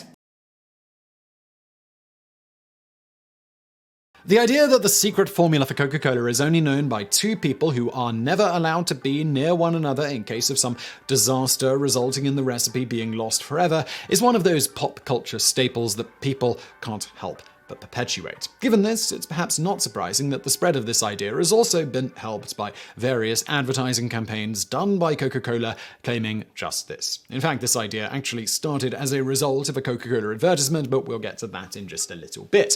First things first, the exact number of people privy to the knowledge of how to make Coca-Cola is not public knowledge. However, it's definitely more than 2, as the sheer volume of the syrup being produced every day with slightly differing ingredients in different parts of the world necessitates that quite a few people need to know, at the least, large portions of the ingredients and appropriate proportions of each in order to keep supplies flowing. This sort of volume just wouldn't scale well to only 2 people knowing how to make the product, especially if the extension of this myth were true that each person only knows 1/2 of the ingredients. Besides not scaling well, this would be a recipe for disaster if anything happened to one of them and it wasn't written down anywhere else. This is partially why in one ad campaign, Coca-Cola claimed the two executives are not allowed to fly on a plane together. At the least, it's probable the exact ingredients, though perhaps not the exact proportions, are known by numerous people working at Coca-Cola. For instance, certain of the company's accountants, particularly the higher-ups, are probably well aware of what goes into the company's staple product. Invoices would create a very detailed paper trail with which it would be very easy to get the exact list of ingredients, even if the company had different factories making different parts of this syrup. It would also be only slightly harder to figure out the exact proportions given the relative volume of each of the ingredients being ordered, going into the factories, and the exact output of syrup coming out. Beyond these employees who have deduced the ingredients and potentially the recipe, how many are intentionally made privy to the exact recipe? As noted in an interview with the marketing manager of Coca-Cola, not a lot of people know. The subject of that interview, Jackie Wansley, however, admits that she doesn't know the exact number of people who are in on the full secret. The other thing important to all of this is whether every person who knows the recipe all up and died at the same time is irrelevant. As you might expect, contrary to versions of the rumor, the recipe is written down and stored in a cartoonishly large vault in Atlanta, Georgia. It's also possible and very likely that Coca-Cola maintains copies of the recipe elsewhere, whether in part with different people having access to each portion or as a whole. So where did this only two people legend start? Was there ever a point when only two people knew the recipe? And the answer to that is unequivocally yes. The first person John Pemberton showed the final recipe to would have made two. After that, it's pretty clear at least several people have known it at any given time. As for who the two were, Pemberton modified his Pemberton's French wine Coca to make Coca-Cola, partially as a response to the banning of alcohol in Atlanta, Georgia in 1886. The drink contained alcohol at the time. This was done with the help of Willis Venable and Frank Mason Robinson. One of those two seemingly would have been the second. This would have likely quickly become three, and more ever since. The secrecy surrounding the formula really began in earnest when Asa Candler bought exclusive rights to the recipe in 1891. Previous to this, Pemberton had sold the original formula to 3 different companies, meaning even more people knew it at this point. Once Candler had the exclusive rights, Asa supposedly had all copies of the recipe destroyed or tried to, and relied on certain employees keeping the recipe memorized. Not a good long-term strategy for a major company, but this wasn't the billion-dollar behemoth that it is today.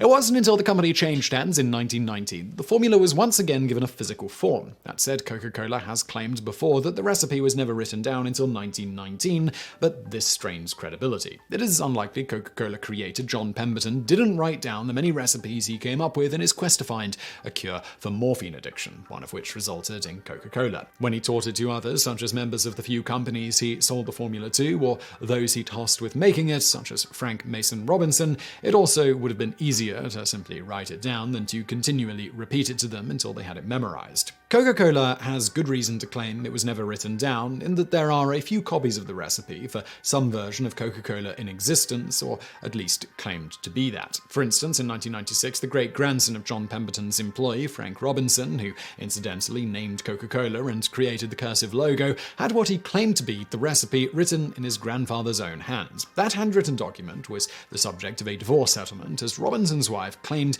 he had given it to her as a wedding present. Coca-Cola denies such claims, but of course the only way to verify they are telling the truth would be for them to reveal the Coca-Cola recipe. And as long as they continue to deny it, it doesn't really matter if others have the recipe too. Take the exact Coca-Cola product and put it under a different brand who can't claim it's the exact same product, and even if it were much cheaper and taste tests showed no one could tell the difference, most people would still buy Coca-Cola instead. This brand loyalty is largely why New Coke was killed off so quickly, despite it overwhelmingly being preferred in taste tests, even by people who were fighting to get old Coke back. Further, in order to fully replicate Coca-Cola in the United States at least, you'd need something only one company has access to: coca leaves. Currently, only Step & Co. can import these leaves into the United States. They then process the leaves and sell the cocaine-free extract to Coca-Cola and the cocaine to the pharmaceutical company Mallinckrodt. Thus, to make your own Coca-Cola, you need to convince Step & Co. to branch out and sell to your company too. This is likely a tall order considering the pressure Coca-Cola would put on them not to.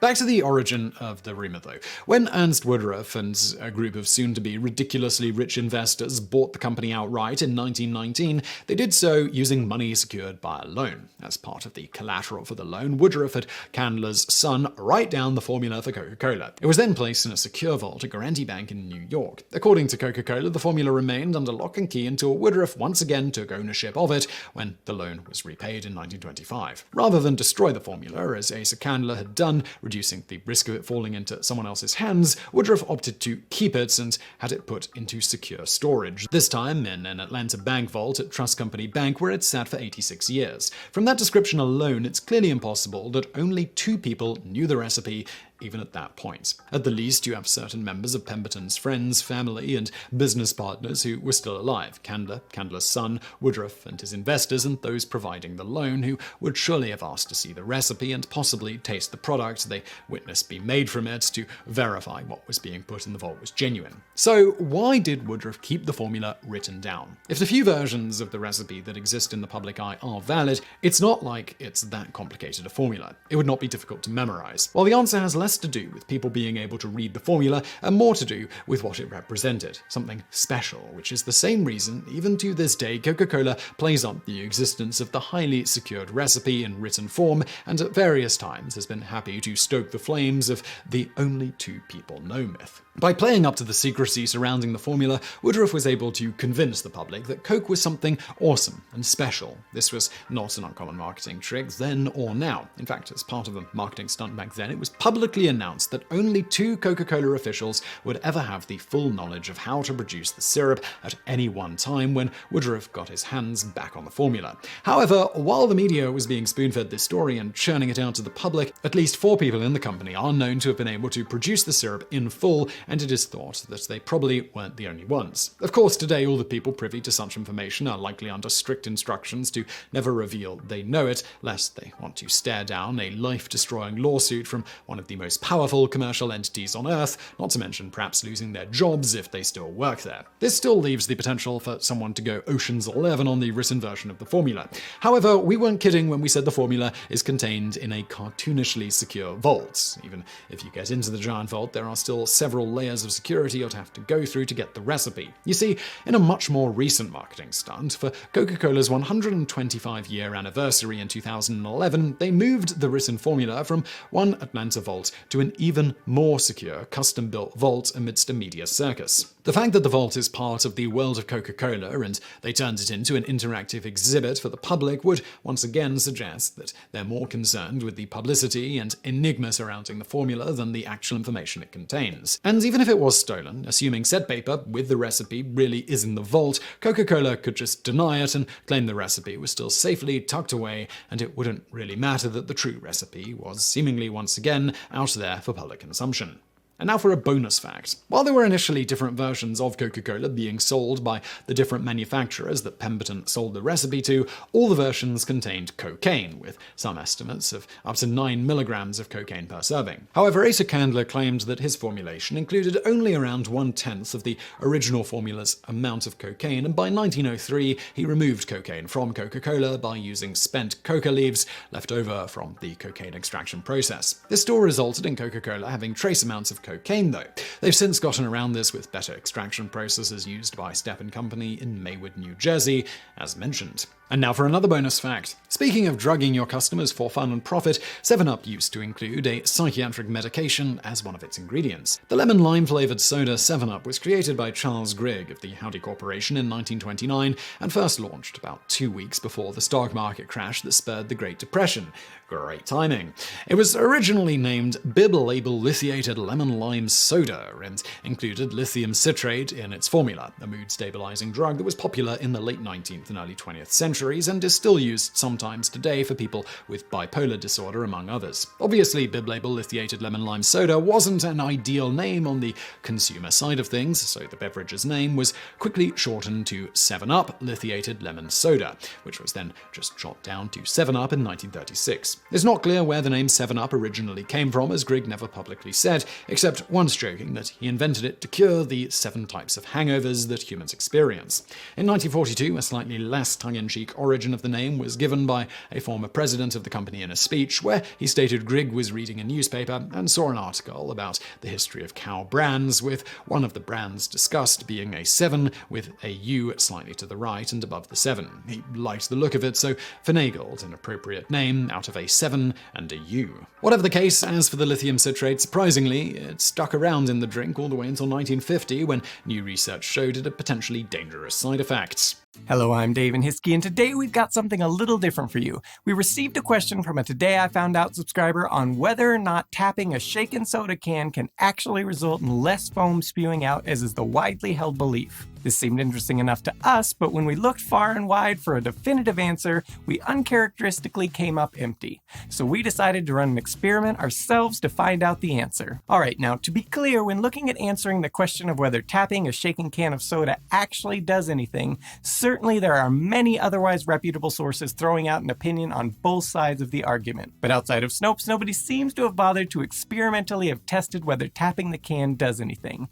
And as for Snopes, while they technically did do an experiment, this was a reported sample size of just 3 runs, although they do allude to a variety of experiments not reported. Now, it is possible one doesn't need a large sample size here to get meaningful results, so perhaps 3 runs is a perfectly sufficient sample. However, Snopes gives no hard quantitative data, only anecdotal observations on this one, and did not necessarily shake each of the cans the exact same way, though did time it, and presumably the shaking was approximately the same if they had the same person shaking each time. But needless to say, while Snopes' conclusion may end up being perfectly correct, we weren't really comfortable stating it as a definitive answer here given the way the experiment was conducted and the lack of hard data. But if you're curious, their results indicated that tapping the side of the can produced slightly less foam than simply waiting to open it, but otherwise from a practical standpoint didn't really make a difference. As for expert opinions, these also were conflicting, though perhaps the best such source, in Cornell University biochemist and one of the world's leading beverage foam experts,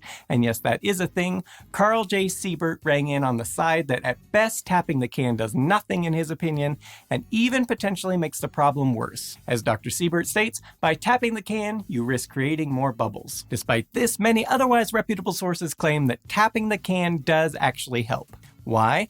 As you're probably aware, when you shake the can, the agitation causes some of the dissolved carbon dioxide in the container to form bubbles at various nucleation sites on the inner surface. It's also further widely held that some of the bubbles formed will stick to the inside of the container at these various nucleation sites, rather than rising to the top. When the can is opened and the high pressure thus removed, these bubbles rapidly expand and shoot to the top of the container, pushing out some of the liquid with them. Thus, the hypothesis is that by tapping on the can, you can dislodge these bubbles and cause them to float to the top before opening the container, so that when you do open the can, the gas can expand and escape without taking any liquid with it. Seems reasonable enough, but does this actually work? To begin with, in our little experiment, we needed a device that could shake our soda cans exactly the same every single time. The Shakenator T3000 we made to do this works such that with each button press, it shakes the can exactly 10 times with a stroke length of 1.125 inches or 2.9 centimeters. Through a bit of experimentation, we ultimately found that, at our coldest measured temperature,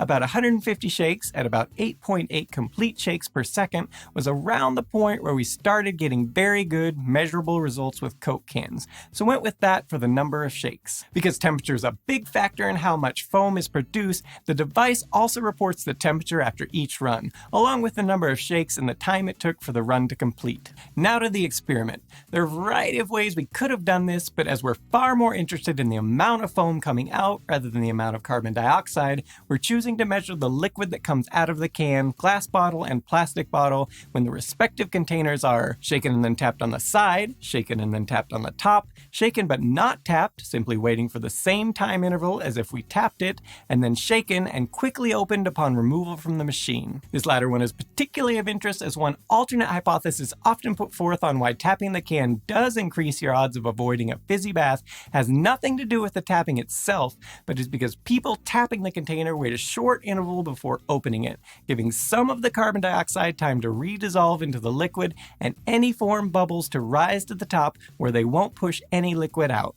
Also, just because we were curious, we ran an additional experiment shaking several cans and then opening them at intervals to see how long it would take for no more liquid to be pushed out. Obviously, the results here will vary for other shaking scenarios based on a variety of factors, but we were really just curious about the broad ballpark numbers on this one. So what were our results?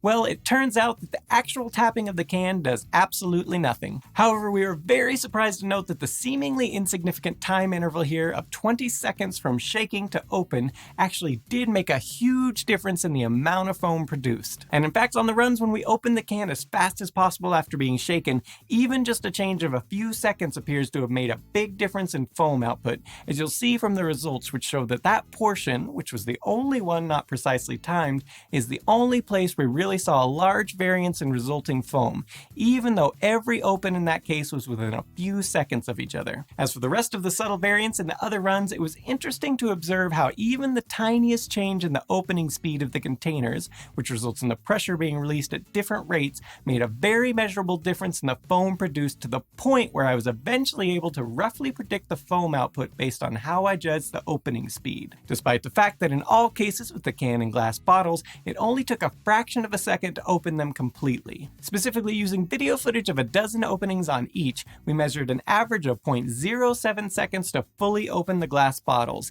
and 0.22 seconds for the cans. With the plastic bottles, this was likewise very similarly timed each time, though it took on average about 1.91 seconds to fully twist the cap off, with the slightly wider variance there resulting in a bit larger range in output foam. As for tapping in the air versus on a hard surface, it would seem this didn't have a noticeable effect either way. And because it actually takes quite a bit of shaking to get a measurable amount of foam spillage, using a gram as the smallest increment, for reference here the containers in question contain roughly 340 grams of liquid, we're guessing in real-world scenarios where people are trying to reduce foam by tapping, nobody's tapping the can vigorously enough to make a noticeable difference in foam output. It's also noteworthy that whether tapping 30 times or 50 made no real difference here in terms of the expected outcome. Another interesting point is that the plastic bottles produce significantly more foam, despite it taking much longer to fully open them.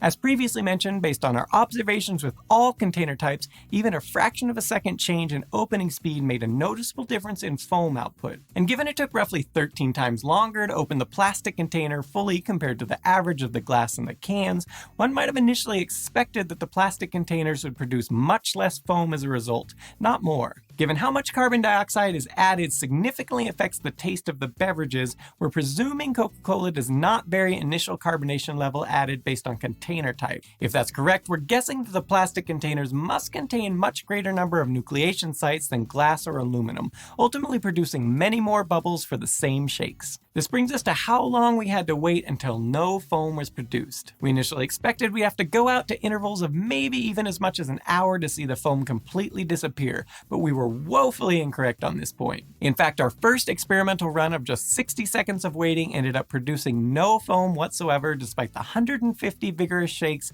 and the small geyser produced at a few second interval given those shakes. We then broke it down to 10-second intervals and found that at the colder temperatures, it took just 50 seconds for foaming out of the container to no longer occur, and at 40 seconds, while there was a slight overflow onto the lid area, it was not even a gram's worth, and certainly didn't naturally spill off the container. At the higher room temperature, the results were surprisingly similar at 40 seconds, producing just slightly more foam than at the 40-second mark in the colder temperature, more or less mimicking the 30-second run at the colder temperature. Similarly, the 50 and 60-second marks at room temperature mimic the 40 and 50-second marks respectively at the near refrigeration temperature. As to why there's so little foam being produced after such a short interval, it would seem to us that there are two possibilities, both of which may be coming into play here. The first possibility is that the carbon dioxide is rapidly being redissolved in the liquid, but as we didn't measure the actual escape CO2 compared to an unshaken container, we can't say for certain to what extent that is happening. The second possibility is simply that all the bubbles created from the shaking rise to the top in this time span, and with no further shaking causing more bubbles to form at the nucleation sites, the undissolved carbon dioxide is simply escaping when you open the can without pushing out any liquid. Supporting the idea that this is the bigger factor in this case is footage of the shaken glass and plastic bottles, which show a dramatic drop-off in created bubbles in the relatively short time span after shaking is stopped, with those created all rising to the top relatively quickly and no visible bubbles clinging to the sides, as is often stated happen when people talk about the supposed benefits of tapping the container. Further, while we didn't measure the carbon dioxide output, for what it's worth, observationally, even when no significant foam was produced, there still sounded like a lot more gas escaping when opening these shaken cans compared to opening cans that had just been sitting around, which we did several times just to compare the sound back to back. Though of course, further experimentation measuring the actual carbon dioxide output would need to be done to know for sure. So there you have it, we now know for certain that tapping a can of soda does absolutely nothing to reduce foam, and is actually the short time interval taken to tap the can that is reducing foaming versus simply opening the can immediately. It also very much appears that tapping the container vigorously, which while potentially could have produced more foam via further agitation, did not produce any practical increase in the fizz. And while your results will vary based on things like temperature, atmospheric pressure, and how much a given can was shaken, it would very much appear in all cases you really don't need to wait more than around a minute or so for things to stabilize to the point where you can safely open the soda container without risk of foam over, even if you open the container quickly.